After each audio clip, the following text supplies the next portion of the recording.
Welcome to another edition of the Heavy Duty Parts Report. I'm your host, Jamie Irvin, and today we are live. With all of our live broadcasts, we'd love to have you contribute to the broadcast. Join us in the conversation. Feel free to make a comment or ask a question. Do so early, and we'll do our best to get you into today's conversation.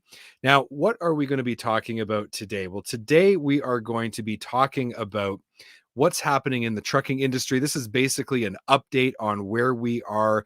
And the individual that we're talking to today has a lot of experience on from basically every level of the industry. And so we're going to get a report from the field, give us an update on what's happening. When we think of the independent service channel, they're working really hard to support the trucking industry. And I think that the current state of affairs with everything that's happening is an interesting time.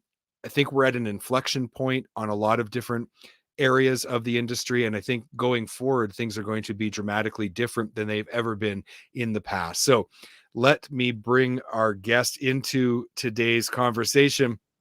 Jake, welcome to the show. I'm happy to have you here. Yeah, good morning. Thanks for having me on. Excited to be here. So Jake Nobles works for N.A. Williams. They are a manufacturer's agency, but he's got 15 years experience in the industry, both in automotive, 5 years in heavy duty. He was saying before we came on the show that he's broken parts, he's made parts, he's been a technician, he's fixed trucks, he's sold parts, he's kind of done it all. And you have an interesting perspective because you're working with manufacturers, but then you work with their distribution, and then you go out into the field and talk to fleets and repair shops. So you're really seeing it from all levels of the supply chain. Yeah, it's one of the reasons I was happy to come on and elaborate a little bit more, just having touching so many different parts of this, to where I hear from a manufacturer who lives in their world, as they should, right? They should be the best at what they do in that segment. And some of the problems, particularly that we've had in the last year and a half, some of them feel like they're encompassing that issue. They think they're the only ones, and they call it freaking out, going, "Oh, we're short on parts and shipping delays." I'm like, okay. And so it is neat to be able to see the impact of that across, on every different level. Let's talk about parts shortages. It's a subject that's come up on the show quite a bit lately because everybody's experiencing it. Is it as bad as it sounds when you hear media reports? What's happening on the ground right now? Let's start with the manufacturers, and then maybe we'll talk about the impact on fleets. Yeah, we can kind of move through that. So manufacturers, again, we get a call. It's kind of came down as far as the heat of it, from being a hot point. It's been going on for so long, but it's not even so much of just being the parts availability as the core pieces for a lot of these manufacturers that can't get a steel rod. Or, I mean, look at the superconductor. It crippled the automotive production of vehicles from something that's that big, right? So yeah, manufacturers are seeing it. There's a lot of guys that have parts right now that it's not even, moving into where the distributors are.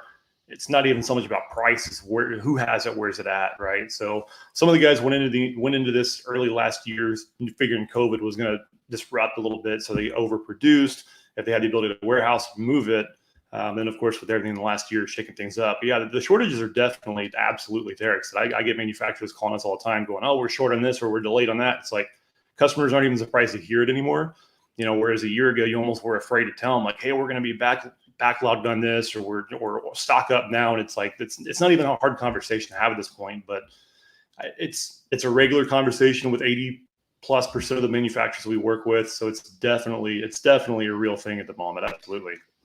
Let's talk about impact on customers. So when this all started with parts shortages, people were very shocked. Like you said, "Oh my goodness, this is going to be 4 weeks out." And then it was 8 weeks.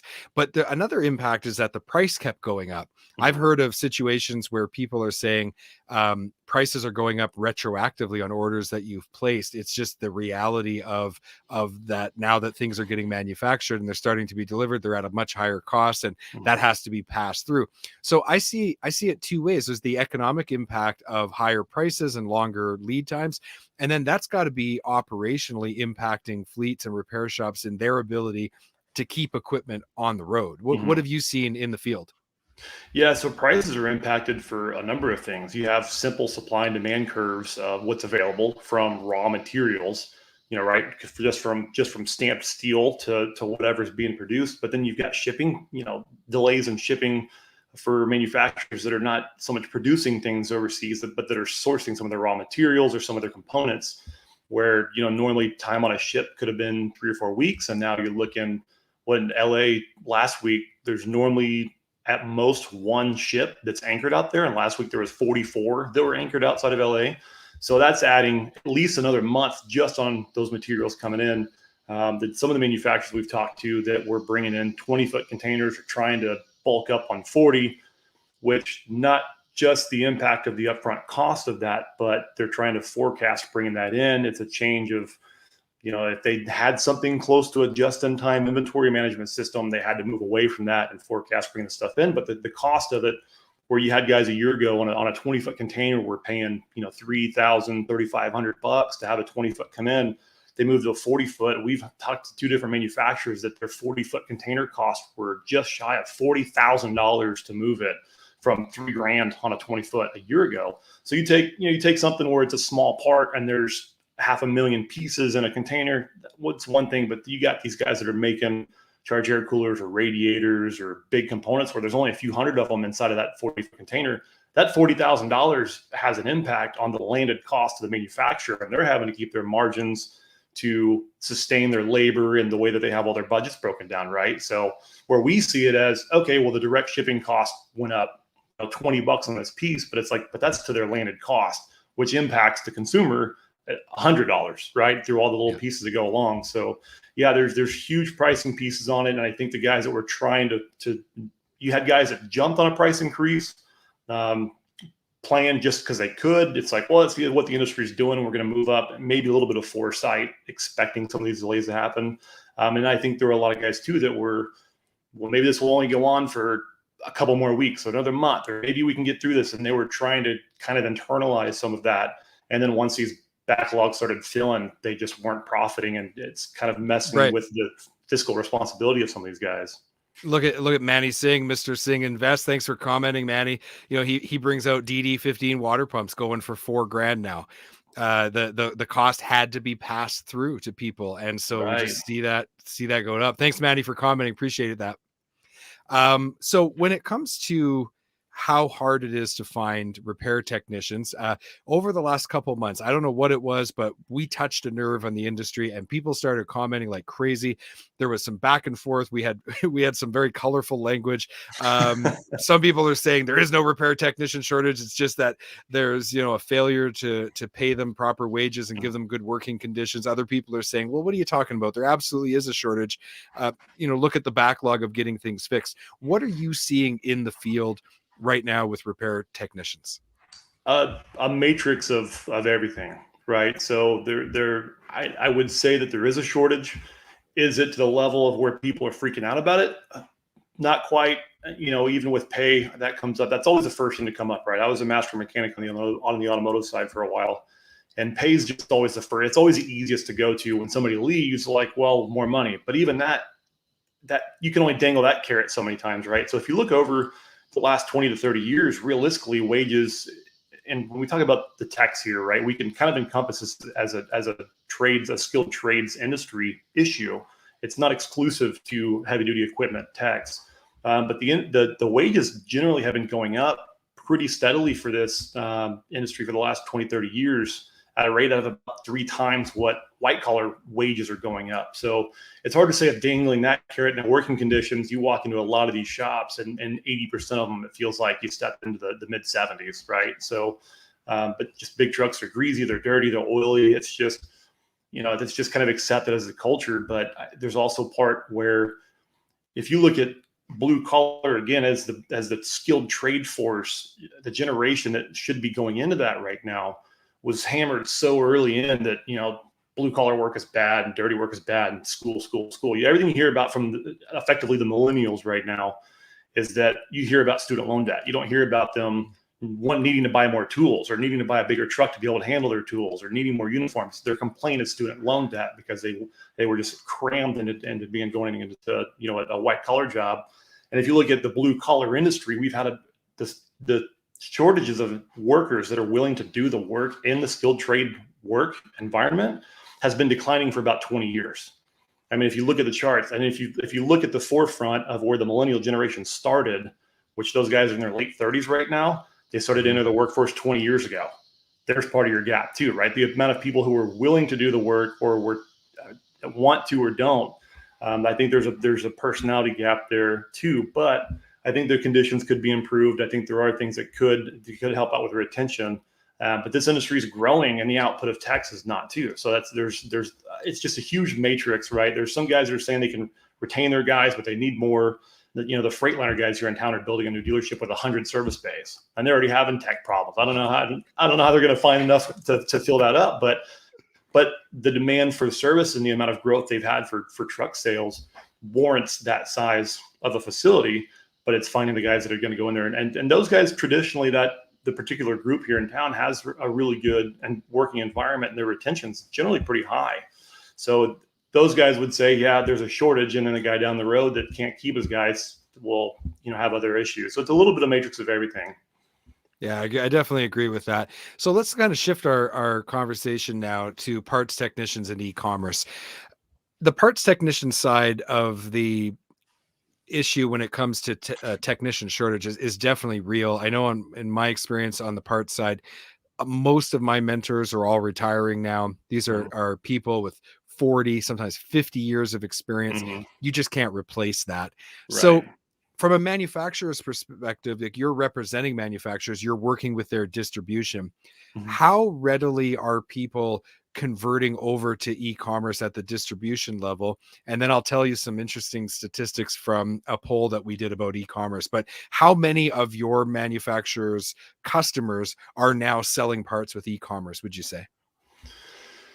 Not a whole lot. I mean, they may have what they think is e-commerce. It seems there's a little bit of ambiguity, and it's a broad term, right? It's, can I buy a part online? And they perceive that as e-commerce, which under the umbrella, okay, but end user wise, purchasing through e-commerce, I haven't seen a whole lot of that. Of course, I don't work on that part of the industry, but I've got a lot of guys that are selling parts online now, maybe to some of their local guys that are creating accounts.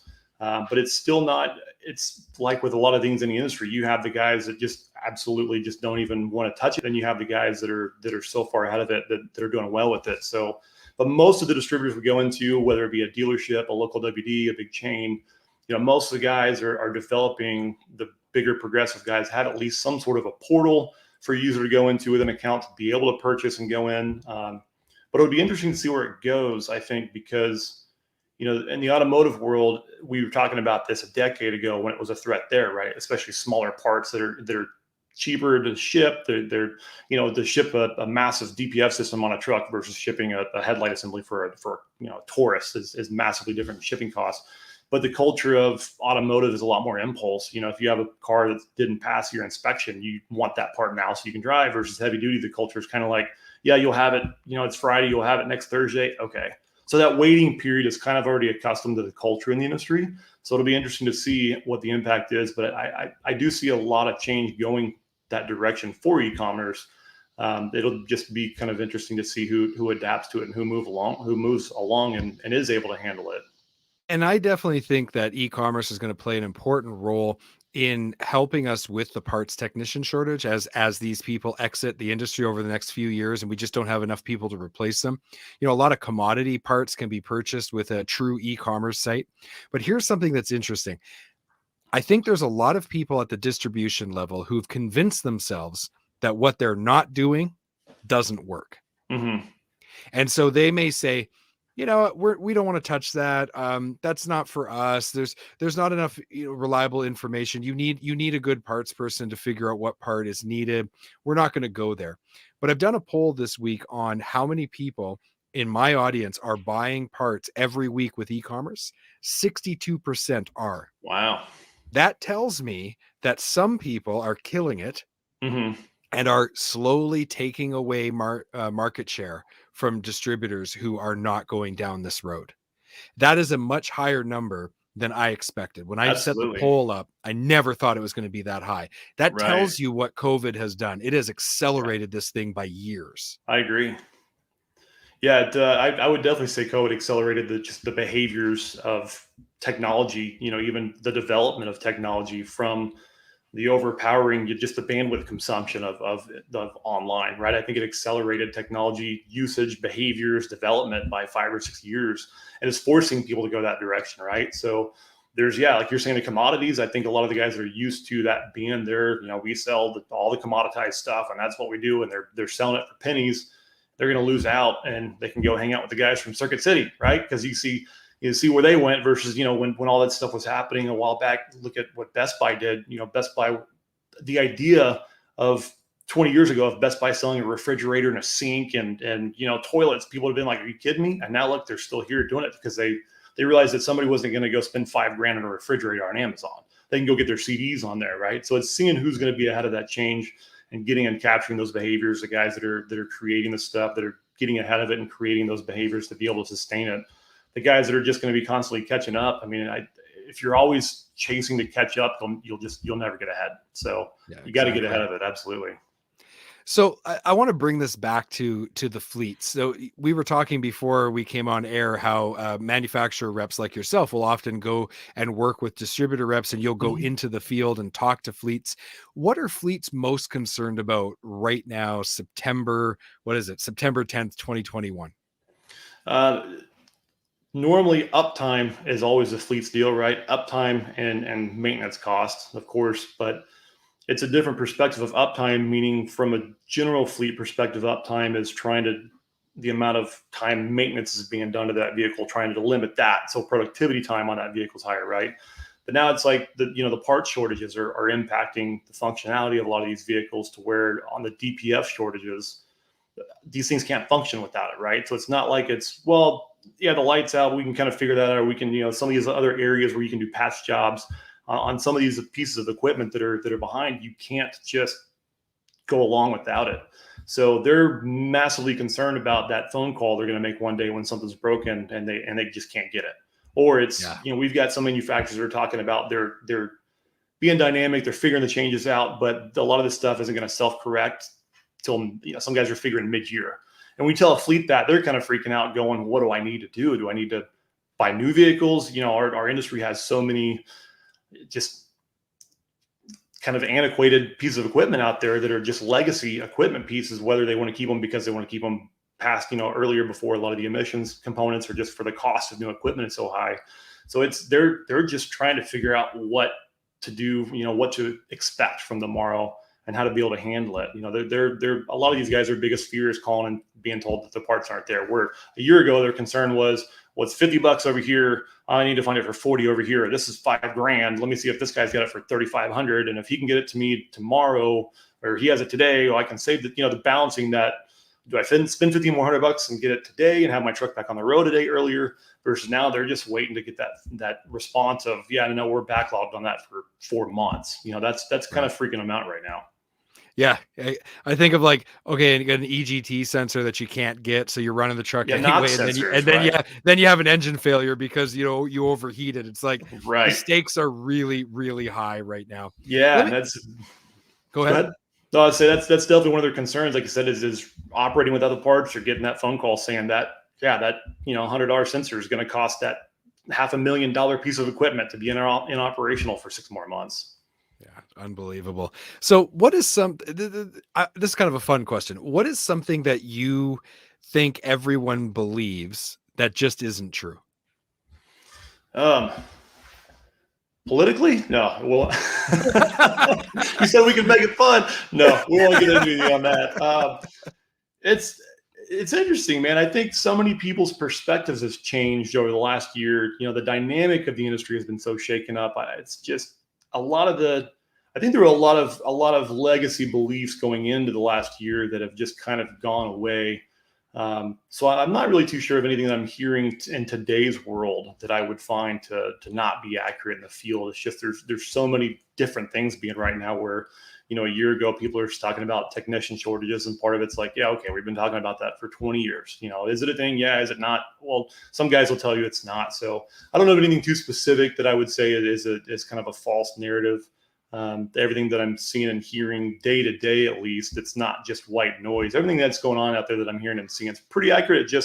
the inflation levels may be what are offset, right? Some of these guys that are a little bit more emotional about it, something hits them and they take it to where it could be something they could figure out and move along with. They're inflating that up, and it's disrupting their minds, their operations. So it's things a little inflated, but I not, other than that, I can't think of anything else out there that I would think that would be too much of false. I like what you said though about the legacy ideas, like the way that we have traditionally done business for 5 or 6 decades. Right. Fundamentally, we've crossed over. It's not that it's coming.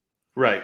We've already crossed over, and Yeah. it's happening now, and it's never going back. Like I think of right to repair, telematics. I think of the advancement in alternative fuel sources, the demographic shifts that are just massive, like just massive.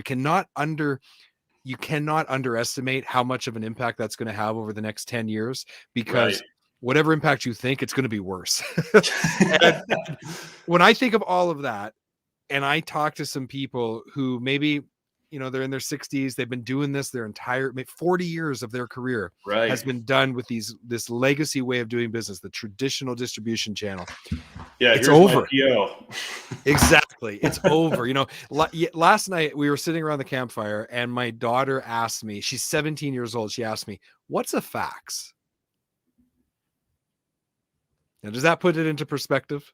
Yeah. Versus I've got, I legitimately up until about a year ago still had some customers that were asking if they could fax me a handwritten PO, and exactly where it was a joke a year ago. It's like, it's kind of tapping into what we talked about a little earlier. Just it was forcing a change, and these people just with COVID to where you couldn't navigate without going online. So guys that were just always kind of like, I don't really need to, especially like we're talking about the legacy guys that are nearing retirement, that are figuring I can limp along a couple more years and not have to do anything, digitally. Well, over the last year, there's just no way you could do anything without being digital last year.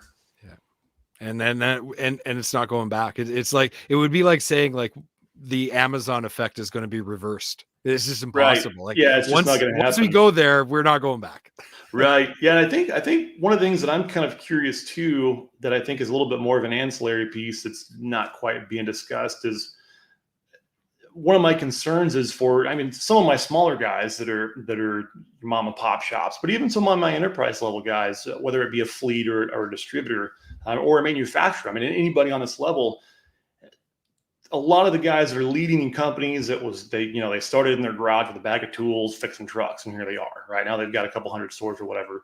And I wonder about the, kind of the fiscal literacy of a lot of these guys and being able to plan for this stuff where they've never had to deal with this before, from part shortages or increased, purchase levels or, different intervals of purchasing. And when they get it in and it's back ordered and they're not getting the cash flow from their customers because they're not shipping the parts, I just wonder who's going to have the financial literacy and responsibility to that's one of the things that I haven't seen discussed too much. And I'm kind of curious where a lot of companies, I'm wondering how internally, above your general parts guy, right, more of your C-suite type guys are up. I'm kind of curious about how many of those guys are having a conversation about the financial future for these. If they're not getting the cash flow coming in, we might have somebody drop off the map that we've known that's been around for 50 years. So that's one of the things.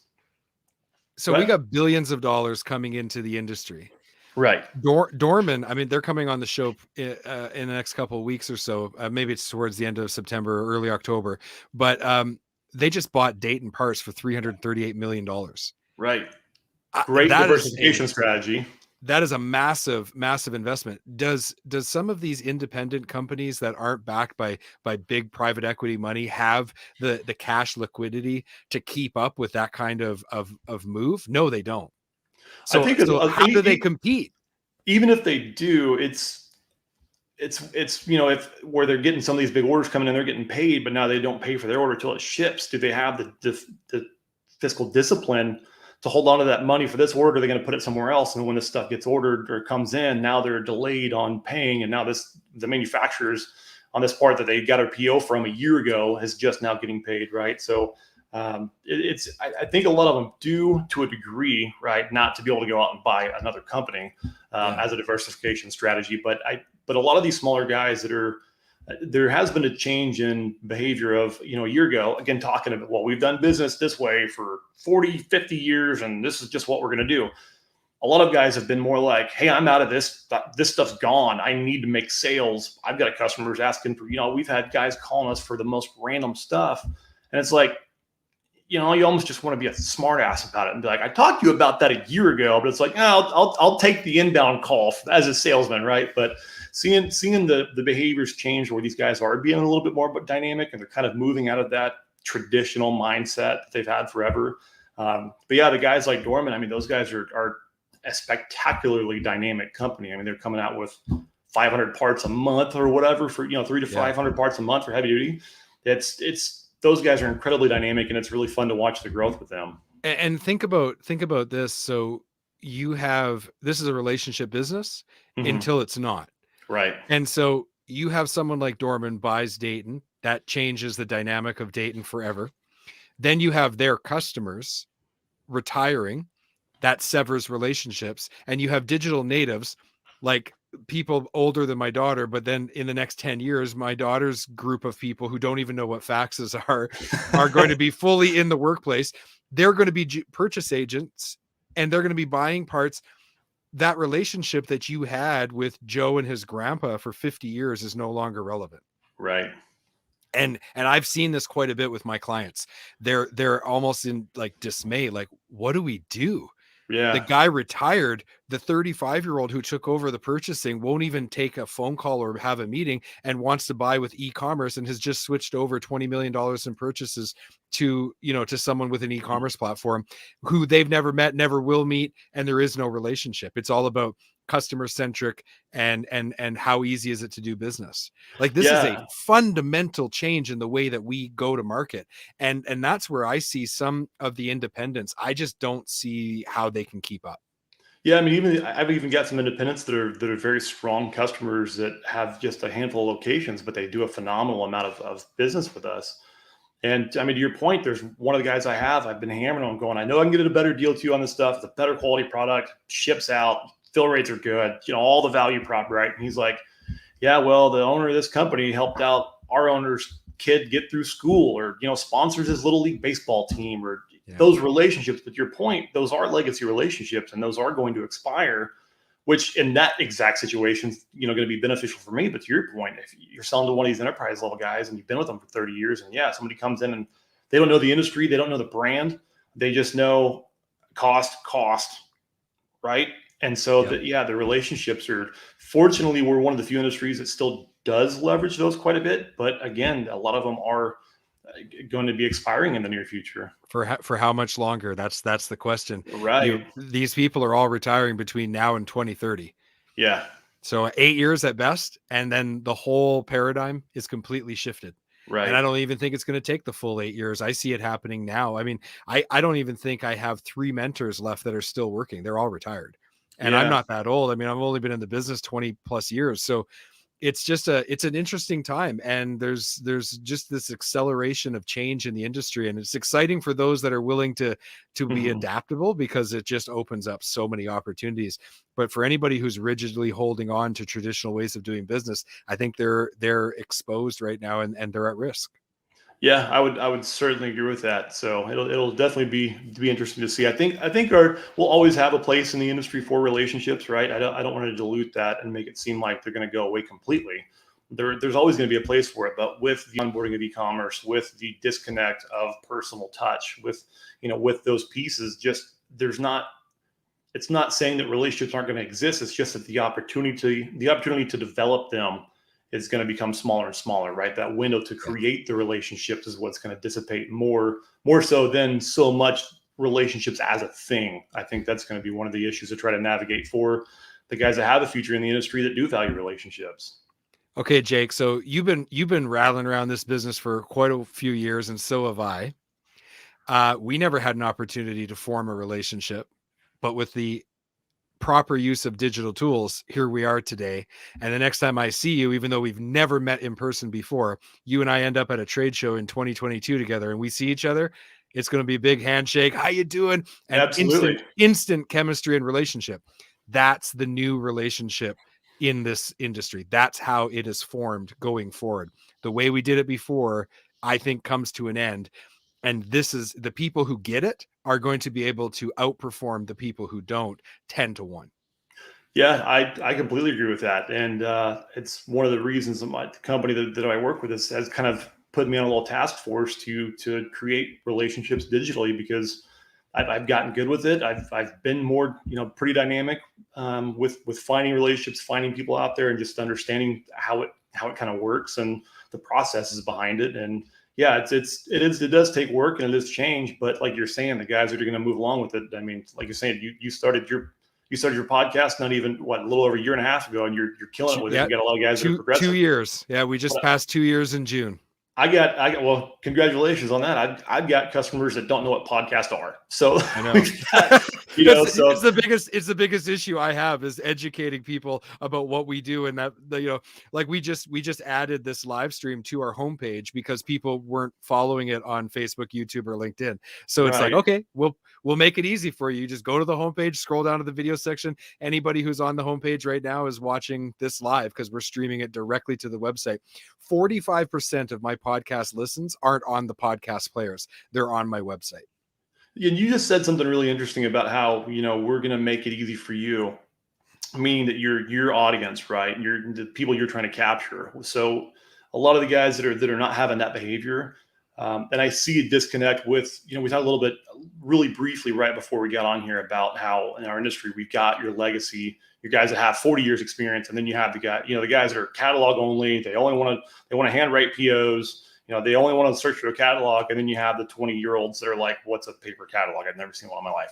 So there's that gap there that is, then you have the older guys are complaining about the younger guys, right? Well, these damn millennials. But to your point about putting it in front of them, it's like, hey, if these guys are going to my website, I'm getting the traction there, I'm getting the clicks. This is where the people are going. I'll put it there in front of them. Yeah.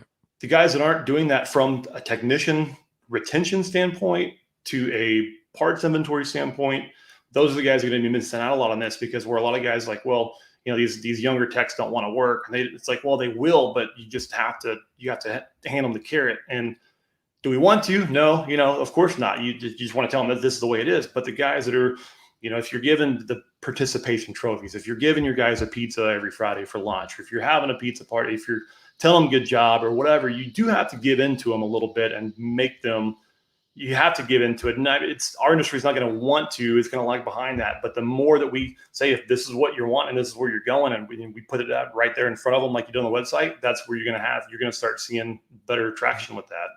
Yeah, one of the other steps we took is that we knew people were struggling with subscribing to the pod players and things like that. So we just said, okay, we'll sign up to our email list. We'll email you once a week with a link to the show. And it's been working great. So if you're not interested in being on YouTube or you're not interested in using a podcast player, just head to the heavydutypartsreport.com. Put in your email address. It's super simple. You'll get an email once a week from me, and there's a direct link to the next episode. So, trying to make it easy. But to your point about helping your staff, whether you're in repair, parts, manufacturing, for the love of God, if you've got a person who wants to go out and create digital content for your business, let them. Right. Please. It's only going to help you. Right. I was working for a company that did not want to participate in the heavy duty parts report. And I did it independently, and they lost me within 6 months. And I was one of their best salespeople. So, at least in that region, maybe not nationally, but in that region. So like, if you've got a person who loves the business and wants to help your company grow digitally, harness that. Don't try to suppress that. Yeah, no, I agree. It's, I think from some of the perspectives I have from previously owning, running, operating businesses, I did a lot of small business consulting over the years. I know a lot of guys hang up on a marketing fund, particularly some of the smaller guys, right? Because it's hard to measure. That's always the thing about marketing. It's how do you directly measure it, right? Coupon codes and the amount shipped out versus the amount entered.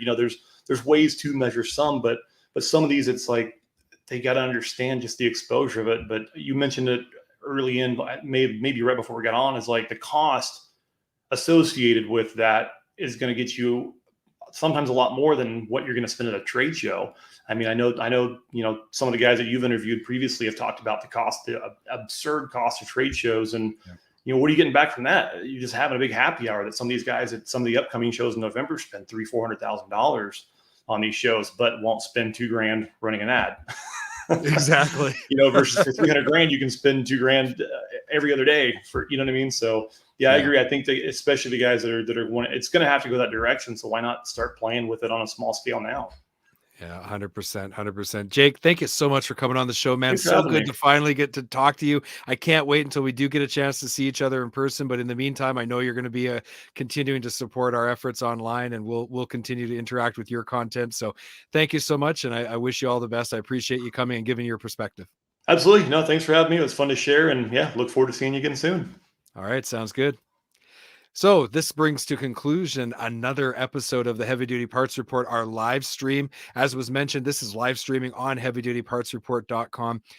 By all means, you can watch it there. Come back next week. We're going to have another big time conversation about business, the trucking industry, how it's impacting you. I'm really looking forward to having Sam Gupta on next week. So come on back next week, 10 a.m. Eastern, 12 Pacific. You have a great weekend. We'll talk to you later.